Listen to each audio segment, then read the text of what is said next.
When I look back over my career and think of some of the guys that I've had battles with in the ring and driving down the roads with and sharing rooms with, and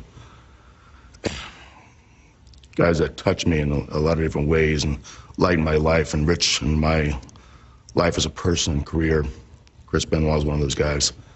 I had the distinct honor of meeting Chris in the early mid-90s over in Japan, while working for New Japan. And at that time, another gentleman by the name of Eddie Guerrero joined us. That was the beginning of a 15-year friendship.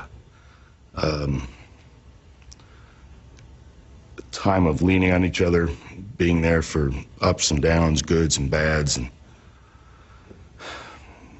supporting each other in and out of the ring as people, family problems, issues that you have in life. Chris was always a guy I could talk to. There's very few people in the wrestling world that really got to know Chris. Chris is a very private person. A lot of times Chris stayed to himself.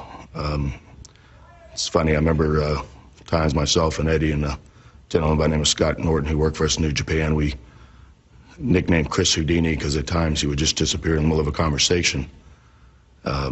Chris was just that kind of guy.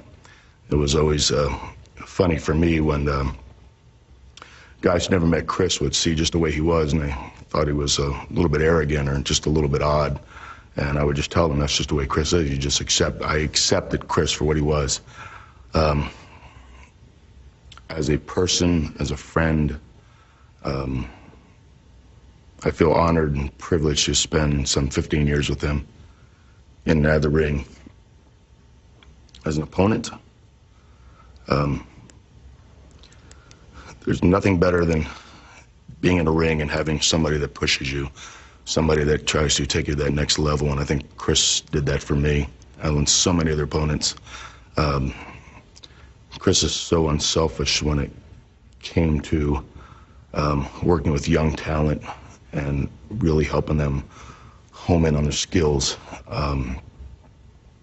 So many young guys in the business should feel very fortunate that they got an opportunity to watch Chris Benoit, to get in the ring, that they learned from probably one of the greatest wrestlers I ever had an opportunity to be in the ring with and share my life with.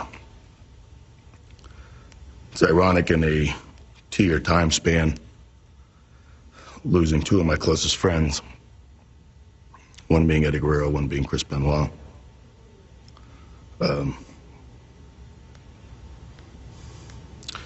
I always said that the original three amigos were not the suplexes in the ring. It was myself, Eddie, and Chris.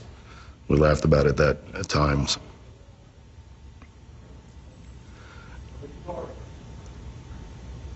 Fans of Chris, I want to send my condolences to them.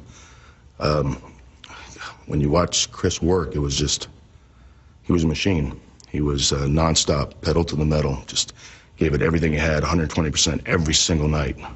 He was a consummate pro at what he did. He will be missed. He left a legacy in this business.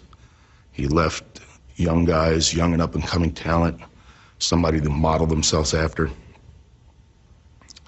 My greatest gift to Chris was giving him the crippler crossface when he was asking me when he was looking for a submission hold to use as a finishing hold.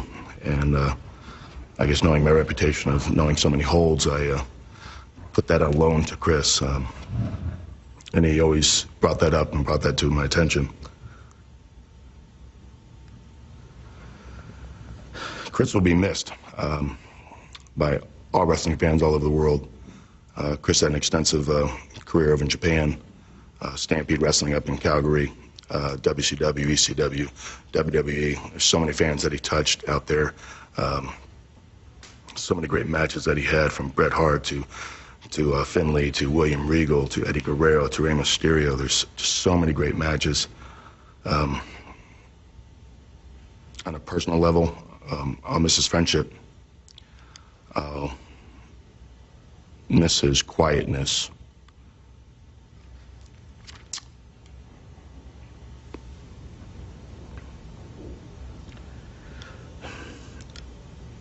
I guess the one thing that I can hold on to, that I know my two closest friends that I spent 15 years with are now together, arguing. Because I miss you. I love you as a friend, as a brother in a fraternity that we share in the wrestling business. I'll never forget you.